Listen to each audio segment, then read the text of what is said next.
Hello, नमस्ते. कसे आहात सगळे? छान ना? मी पण मस्त आहे. अहो, शेअर मार्केटात लोक पैसे गुंतवतात, काय काय कारभार करतात. कशासाठी? आपण श्रीमंत व्हावं, पैसे मिळवावे म्हणून. पण बार्शीतले योगेश पाटील नोकरी करत होते नंदुरबारला जिल्हा परिषद शाळेत. मुख्याध्यापक, हेडमास्टर म्हणून होते. आता सुट्टी असल्यामुळे बार्शीला आले होते पत्नी आणि 2 मुलांसह.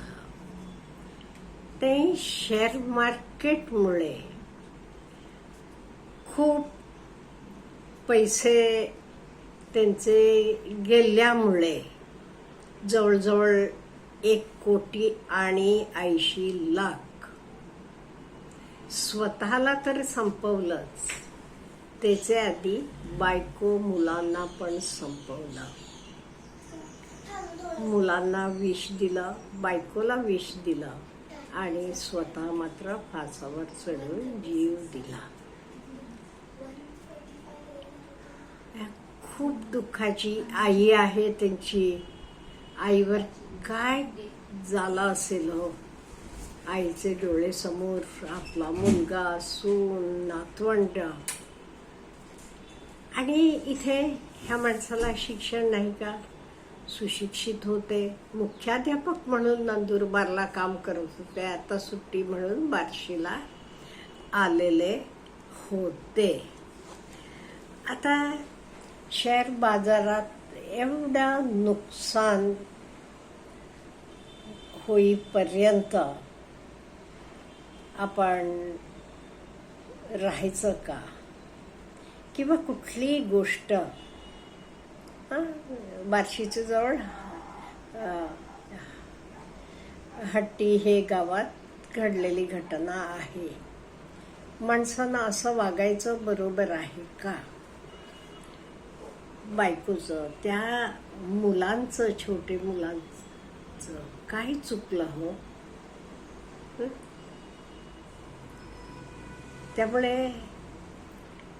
हे शेअर मार्केटचे नादानं वाताहत झाली हे ठीक आहे, पण ह्याला कोण कारण आहे? शेअर मार्केट तरी कारण नाही. अहो, शेअर मार्केटमधनं किती लोक करोडो पैसे कमवतात आणि मोठी होतात जगभरात. आणि शेअर मार्केटचा अभ्यास व्यवस्थित करायला पाहिजे आणि सगळ्यापेक्षा जास्त आपण कुठे थांबायचं हे कळायला पाहिजे. आपण किती नुकसान पेलू शकतो हे कळायला पाहिजे का नाही?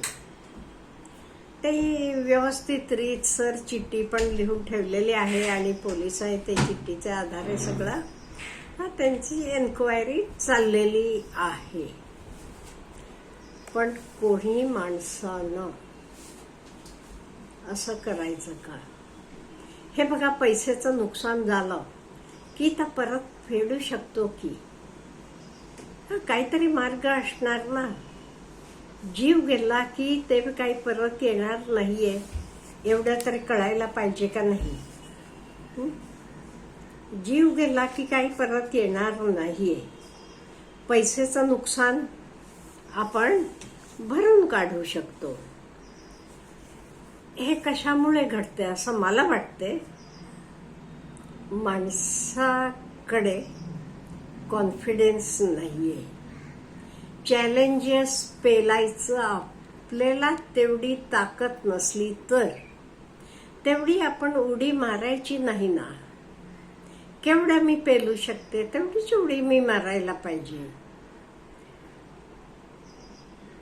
त्यामुळे मला वाटते प्रत्येक माणसानं रिस्क घ्यावी. नो डाऊट लोक म्हणतात रिस्क घ्यायला पाहिजे, रिस्क घेतली तरच आपलं चांगलं होतं. पण रिस्क किती घ्यावी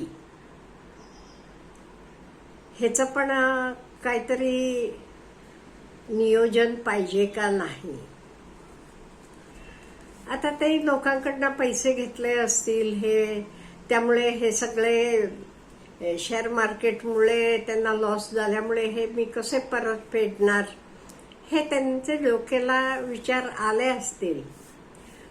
पण नोकरी होती, परत फेडू शकले असते. असं काही नाहीये शक्य झालं नसतं म्हणून. आणि ते निष्पाप मुलांचं, बायकोचं, हा पण विचार करायला पाहिजे होता का नाही. म्हणजे माणसं का करतात किंवा आपण कसं वागायला पाहिजे ह्याच्याबद्दल जरासा हे सगळे आपल्या आजूबाजूला घडते त्यातनं आपण विचार करायला पाहिजे. कशातही पैसे गुंतवताना आपण केवढं इवन नुकसान झालं तरी तर नुकसान आपण पेलू शकतो का, किंवा आता नुकसान आपण कसं भरून काढतो ह्याचा आपल्याला आयडिया पाहिजे. हे आयडिया असल्याशिवाय आपण पुढे जाऊ नये. आणि मेन म्हणजे शेअर मार्केटमध्ये नीट अभ्यास केल्याशिवाय आपण उतरता कामा नये. नीट अभ्यास करा आणि आधी छोटी छोटी रक्कम तुम्ही गुंतवा आणि त्यातनं तुम्हाला परतावा मिळतो तो परत गुंतवा. तो सोडून कर्ज काढून वगैरे शेअर मार्केटमध्ये गुंतवणं किती योग्य आहे. मला नाही वाटत काही एवढं योग्य असेल असं. का असं काही घडलं तर तुम्ही कुठे काय हे मार्ग, पण ते निवडलेला मार्ग हा कम्प्लिटली चुकीचा आहे. कर्ज झालं असतं ओके, नोकरी आहे, हे फेडायचं होतं कर्ज. एवढं काय, गेलेले जीव काही परत येणार आहात का, नाहीये. हा जरा माणसानं विचार करायला पाहिजे. त्यामुळे रिस्क घेणं म्हणजे कुठेपर्यंत आपण रिस्क घेणं, कुठलाही ओके. ते तरी लोक असं पण करतात, कर्ज काढतात आणि मोठ्याचं मोठं घर बांधतात आणि नंतर ते कर्ज फेडू शकत नाही. काही कारणानं ते असू शकेल, मग घर अशा वेळी विकायची वेळ येते. त्यामुळे अशा गोष्टीत आपण आधी विचार करायला पाहिजे. म्हणजे मी किती ओझं पेलू शकते तेवढंच ओझं मी घ्यायला पाहिजे. त्याचे शिवाय आपण गेलो तर असं होते. आणि हे सगळे हे बघा, इथे तरी हा माणूस वेल एज्युकेटेड, व्यवस्थित शिक्षण होतं, व्यवस्थित नोकरी होती, काही असं काळजी करण्यासारखं नव्हतं. तसं असतानाही असलं पाऊल उचलताना आपली आई आहे किंवा आपल्या जवळची आणि माणसं असतील ना, त्याच्यावर ह्याचा काय परिणाम होईल हा सगळा विचार करायला पाहिजे. त्यामुळे आपण कुठलाही निर्णय घेताना नो डाऊट तुम्ही रिस्क घ्यायला पाहिजे, पण रिस्क किती घ्यायची हे आपल्याला कळायला पाहिजे. एका मर्यादेपेक्षा जास्त रिस्क घेणं चांगलं नाहीये. इवन शेतकरी लोक बरीच जण हे सगळं करतात. ते शेअर मार्केटसाठी नाही, स्वतःच्या शेतीसाठी असेल, काही असेल. मग काय होतंय आपण बघतो. म्हणजे रिस्क घेताना आपण कॅल्क्युलेटेड रिस्क घ्यायला पाहिजे. आपले विदाऊट काही कॅल्क्युलेशन न करता रिस्क घेता कामा नये. त्यामुळे आपण घेतलेले रिस्कचा असा होऊ नये असं. त्यामुळे कोणी माणसानं असा विचार सुद्धा आणता कामा नये. अहो, जीवन आपल्याला एकदा मिळते, परत परत मिळत नसते. त्यामुळे जरा विचारपूर्वक आपण वागावं.